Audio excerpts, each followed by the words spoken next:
But besides that, there's also that log, and as you can see, all the water that was blue and all that was kind of just sitting there is now all blood red. Really cool effect. And this that maniac right there, that creature is really creepy to look at. Just one of the cooler looking things, or like the, you know, he has like all these boils on his body, just like pulsating. You're just waiting for him, like kind of like the burst or something.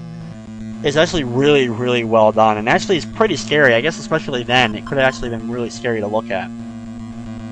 I know we're kind of spoiled now because games are so graphically beautiful, and the monsters in games can be really scary. You can't really see why this would even be a scary game, but I mean, back then, I mean, the 8-bit era, this was actually pretty horrific looking stuff. As I just used the first log in order to come over here and grab a pair of gloves. And the gloves are used, as you can see, like that, there's like these thorn areas right here. I'll use the gloves, and now I'm able to walk on the thorns without taking any damage. And up there you can see an axe. Now, surprisingly, that axe isn't the weapon of an axe. It's actually an axe that I need to chop down random bushes. I don't know why the axe and, you know, like the weapons that are axes have to be two separate items, but whatever, they had to choose to be two separate ones. I leave the flashlight there, as I don't need that anymore. And now I'm going to move up here. Go ahead and use the log. I'll have to walk through some more thorns, and we are going to actually be heading to two little boats, which will take us to get the shovel, as well as then take us to a small island where a grave site is located that we're going to have to dig in order to find a hidden key that we'll need in order to get to the next areas. Use the log here to get over this gap, and then we have the one last one after the battle gets done. As soon as you start talking about what to do next, as soon as you're getting ready to move on, thinking about what you're doing next, a battle will pop up every time. Get through it, head down to this, and this is where you want to use it. So you can use it on the left side there, but this is the spot you want to use it in order to get to where the two boats are located. Now, the boats, you can only have a maximum of 2 people per boat, so I'm going to split the party up, and I'm just going to take Kaz by himself in order to get to the next areas. I only need to pick up 2 items, and so I can leave the items I have on Kaz right now. I'll just leave them there, because I don't need them anymore, and I can pick up the shovel and the key I'll have to pick up, because even though this is the only time you have to dig in the whole game, there's a guy just randomly in a room later on, actually not too far from here, that you'll have to give him your shovel in order to continue on the game. The first couple of times I played the game, I kind of just left the shovel in a room and didn't know I was going to need it later on, and then I find out, hey look, there's a guy who wants a shovel for some reason. Basically, he uses the shovel to bust a hole in the wall to flood an area in just a little while. And yes, the boats are only for 2 people, but I'm going to head down here. As you can see, that's that island I mentioned earlier where the grave is located. But make a stop here, take a little bit of damage from the thorns since I didn't have the gloves on Kaz. Pick up the shovel, and head to this little boat, and now I'm going to head to that small little island where I will have to look. And you look at it, and you can see it's a memorial tower, and your character just asked, is the baby here? Basically, not surprisingly, if you haven't already guessed, the woman who haunts this place, her baby was killed. Now, you're going to find out later on, you find out throughout all the pictures you take and stuff like that. But you find out later on that basically she burned her kid. She threw the baby in the incinerator. She basically has gone insane and has been throwing other things and the other kids and other people into the incinerator as well, which is kind of why the whole place is haunted and possessed in the first place. It makes sense, but since there's so many people that have died throughout the mansion, not just from the incinerator, but have been killed by her possessing the, it's basically like a poltergeist-esque thing. This horrific ghost that kind of wants to do evil to everyone because that she had a terrible life. But you find that the character basically goes insane after the kid is killed, and basically, neglects her husband, leaves her husband, even though the husband's still there.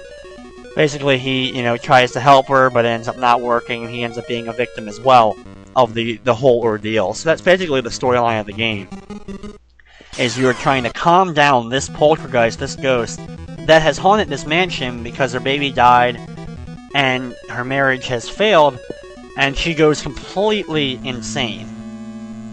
The end boss of the game, when we'll get to it, obviously at the end of the game, is actually kind of not really even like your typical boss battle from an RPG. is more of a strategic battle, because you have to have certain items in the battle in order to complete it. Now, this is the first time you meet the character of Yamamura, who helps you out. He opens up the areas, he finds out that you have that key that we just dug up, and that's when he shows up. And to continue on, we need to find the body, or where the location of where the dead body of the baby is. And he helps us out by telling him it's probably in the basement, but we'll have to figure out where the basement's located or how to get to the basement. Now, he opens up a little area right here, which takes us back to the entrance of this whole courtyard area.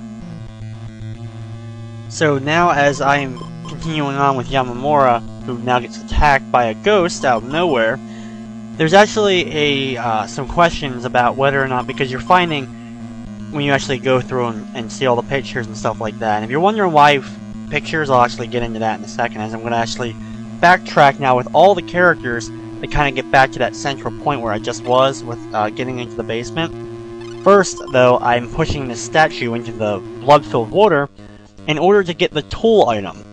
Now, the tool item is not only going to help us get into the basement, but we're also going to have to use it in the final battle of the game.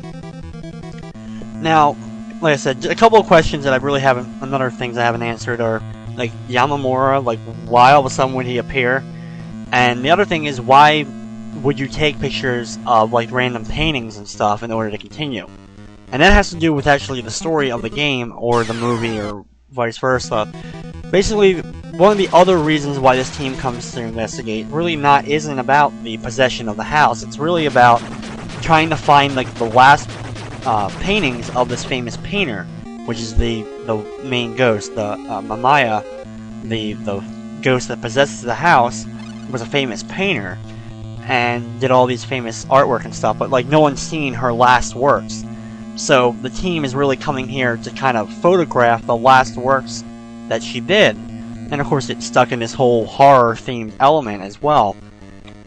So taking pictures of all her paintings and all is how you find out about the story and all. So it's not surprisingly that she would have left hints in all her artwork and stuff, or there will be hints in the artwork on where to go to next. Her husband, like I previously mentioned, also was a painter and has hints for you as well throughout the game. There is some speculation that the character of Yamamura, who helped me right there, and the husband are actually like the same character. Like, as the husband got, the husband's now just still been there. He was never killed. He just got older and is waiting for someone to help him, fight the wife or stop the wife, or is actually dead as well and is a ghost come back to try to help you out. We will actually see him later on in the game, with actually one of the more crucial scenes in the game. So there is some still speculation when it comes to the storyline, and I'm not an expert on it either. I just kind of played the game and I read some stuff up before playing it again to kind of figure out what was going on and why the characters were here and what exactly happened to this house. Now, in this basement, as you can see, it's filled with fire, and fire is like the main theme of the game, mainly because the baby was burned, as well as Mamaya was burned as well. Her whole face is scarred from burning, so it's not a surprise that fire is like the main theme of the game. But in this basement, I come up here, and here's that random guy I mentioned earlier who needs a shovel. If you have the shovel in your possession, you give it to him, and he opens up a hole in the wall, which not only sends me flying out of the room, it spreads out all my characters, so now I have to kind of regroup all my characters real quick, but it also gets rid of all the fire that was in this main room area, so it allows me to navigate it easier, as well as it got rid of that one statue that was blocking one of the doors, which contains a key item that I'll need to pick up. So that was the reason why you definitely need the shovel in order to continue on. As I team Kiko and Emmy back up.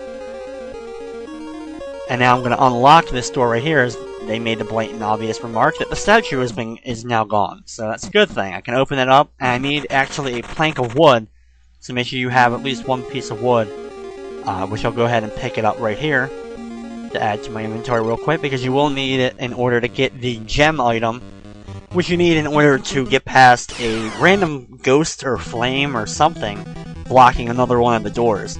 I'm not quite sure what it is. It's kind of like this blue entity blocking the one door that's going to lead to the next area I need to go to, as I accidentally went in the wrong door there. no matter how many times you play a game, you can always make simple mistakes.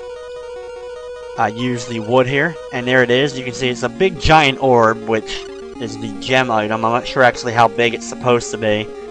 I am also, after I get done another battle, I will also be picking up the weapon in this room to kind of upgrade the weapons that these two characters have. Run away real quick. So I'm going to go down here real quick, pick up this knife, the flash knife, which is much better than the fruit knife that I still have on my one character. And now I'm going to go to that blue entity, and I'm going to have to open up that area. Now I still need to reunite all of Kaz's party, but since there's nothing can really happen to him in the room, I can just wait a second in order to for reuniting them. So head over here, go to the, like I said, the blue entity. I guess it could be a flame or just a ghost, but you use the gem on it and it disappears. Now I can switch back to Kaz, and I'm going to